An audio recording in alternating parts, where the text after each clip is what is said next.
हम लोग आज देखेंगे इशू ऑफ शेयर और इशू ऑफ डिवेंचर। जो अकाउंट्स 12th अकाउंट्स में सेकेंड बुक है, इशू ऑफ शेयर और इशू ऑफ डिवेंचर का पार्ट, उससे क्या इंपॉर्टेंट क्वेश्चन बनता है और चाहे वो ऑब्जेक्टिव में और चाहे सब्जेक्टिव में, इस पार्ट से क्या क्या क्वेश्चन आने के चांसेस है बोर्ड में, ये हम लोग पहले डिस्कस करते हैं। ये दोनों चैप्टर्स, इशू ऑफ शेयर और इशू ऑफ डिवेंचर। तो इशू ऑफ शेयर और डिवेंचर में अगर हम बात करें तो एक बड़ा क्वेश्चन इससे आएगा।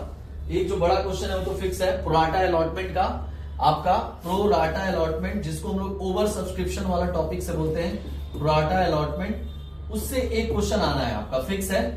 जो जनरली बच्चा को थोड़ा टफ लगता है, लेकिन अगर आप पहले से पढ़े हुए, अच्छे से प्रैक्टिस किए हुए हैं तो ये भी इजी है। हालांकि मैं इसके बारे में भी बताऊंगा आपको, प्रोराटा अलॉटमेंट का, कि स्टेप मार्किंग होता है तो कैसे इसमें अगर आप थोड़ा मार्क्स आपका गलत भी होता है तो मार्क्स आप कैसे अच्छा ला सकते हैं। ऐसा नहीं है कि आपका पूरा मार्क्स 0 हो जाएगा, उसका भी ट्रिक मैं बताऊंगा आपको, और मैंने बताया भी है जैसे कि क्लास लेते हुए बच्चों को सारे पहले भी। एक दूसरा चीज और, इसमें एक क्वेश्चन तो बड़ा प्रोराटा अलॉटमेंट से आएगा आपका, ओवर सब्सक्रिप्शन टॉपिक से।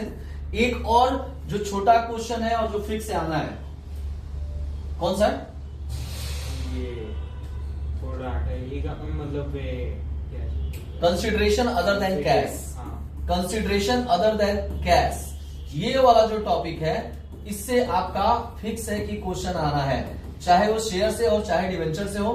मींस इसमें आपको दो पार्ट होता है, आपको पता है, एक एसेट्स परचेज और एक बिजनेस परचेज। ये दोनों में से कोई ना कोई आना ही है, ये वाला आपको ध्यान रखना है। तो एसेट्स परचेज और बिजनेस परचेज, ये छोटा सा क्वेश्चन आएगा आपका, छोटा in the sense 3 marks 4 marks का, बट ये इजी होता है बहुत आसानी से। सिर्फ 2 जनरल एंट्री आपको इसमें करने होते हैं, परचेज करने का और एक आपको उसको पेमेंट करने का।